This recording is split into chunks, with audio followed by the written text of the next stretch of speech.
قررنا نعمل جمعية للمتضررين ليقدروا ياخدوا مش مساعدات، مش الوجع، مش العمل خيري، مش بدنا نساعدكم شوي، ياخدوا حقوقهم بالتعويض. إلنا حق بتعويض، بس بما أنه ما إجوا المسؤولين عملوا تعويضات للناس محقة، اضطرينا نتجمع كجمعية وعم نتأسس.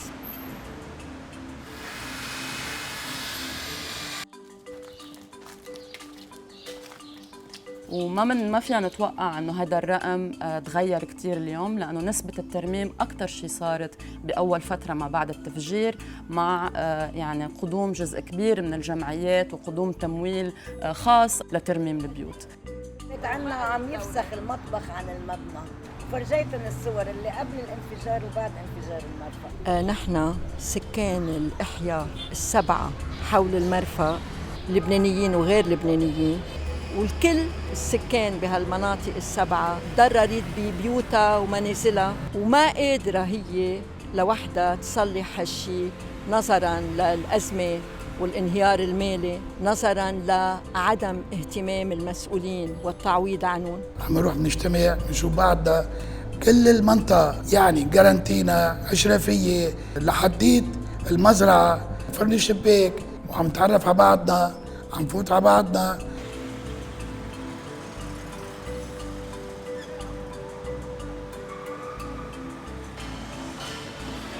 جيش يلي عم بيساعد الباقي اجوا على بنايتنا، صاحب الملك يلي ساكن ببنايتنا قبض، اول طابق قبض، ولهلا 6 اشهر نحن ناطرين للجيش. التعويضات اللي اندفعت هي كانت شكل رمزي، كل واحد يطلع ببيته شو خسر، يعني اضرار ما فيك تحس بيها وتقابليها بالتعويضات اللي عطونا اياها. الضرر يكون بين 20 و 30 ألف دولار، والتعويض بين 2000 و 3000 دولار بس. كيف بيجوا، كيف بيعمروا، كيف بيدفعوا، ما حدا بيعرف. من مين اجا ما حدا بيعرف، لمين عم بيعطوا ما حدا بيعرف.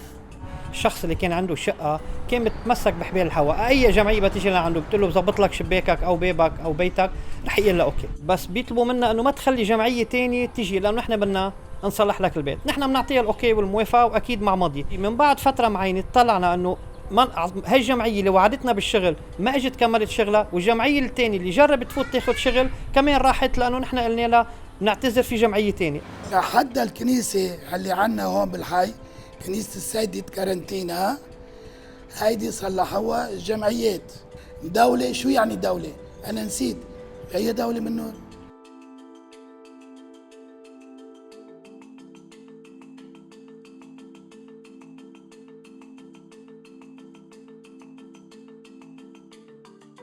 وانا اجوا لعندي قالت لي بدك تفضي لي البيت، انا مش رح فضي، قالت لي بيجوا الدرك، قلت لها ان شاء الله تيجي الدوله كلها، انا هم من هون من البيت مش طالع، يا طالع ميت يا بي.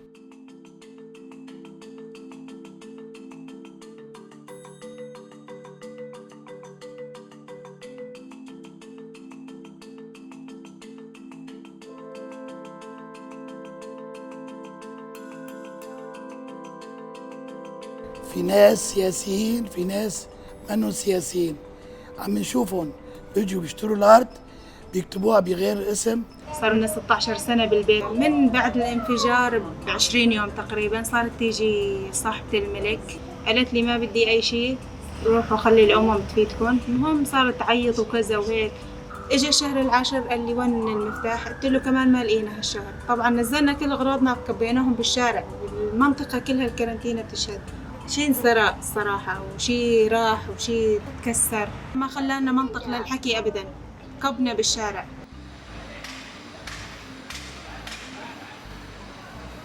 فيه لبنانيين وغير لبنانيين، فيه ناس من بيروت وناس من خارج بيروت هاجروا وقعدوا بالحي، فكل هيدا التنوع هو تراث الحي، تراثي بناسه، تراثي بمكوناته، تراثي بمحلاته القديمة. لما بيتجمع الحي والمنطقة والشارع والعيال مع المختير مع المسؤولين مع الهيدا، بصير المواجهة يعني شو بيقولوا متوازية أكثر، ما بدنا تتغير يعني هالعائلية، هالمنطقة الأشرفية والرمال والصيفة والمدور، يعني عايشين مثل الضيعة. طيب هودول عندهم جيرانهم اللي عاشوا هن وياهم، منهم موجودين هلا، والمحلات التجاريه اللي تحت بيتهم اللي تعودوا هن يشتروا منها ويعيشوا منها كمان منهم موجودين، فهدول محبطين، منهم مبسوطين بالعيشه اللي هن عايشينها.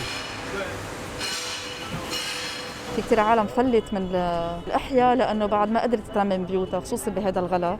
يعني هذا البيت اللي عم نشوفه هون في كان ساكن عائلة صار لها 30 سنة بالبيت، تاني نهار بعد الانفجار تركت كلياً، ما فكرت مرتين، ما عندها ثقة كان انه ممكن يتصلح اي شيء بوقت سريع. كل شخص عنده مطالب، وهدول المطالب كمان هي مطالب مجموعة منا شخص واحد.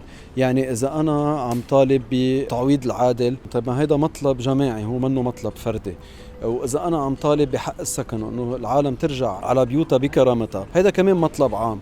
اليوم أي إطار لإعادة إعمار المناطق المتضررة هو إطار سياسي بامتياز، هو هذا الشيء مش نقاش تقني، وبالتالي نحن بدنا إياه يكون إطار عام غير مركزي بيشرك المجتمع بكل مكوناته، بيشرك أكبر عدد من المؤسسات الرسمية، عبره نفتح نقاش حقيقي عن مستقبل هول الأحياء، عن مستقبل مدينتنا. نحن مواطنين، نحن منا طوايف، نحن سكان، بدنا أول شيء محاكمة الناس يلي نحن من أتعابنا بندفع لهم معيشاتهم، ما بدنا نشحد، بدنا هن يتحاكموا. ليش؟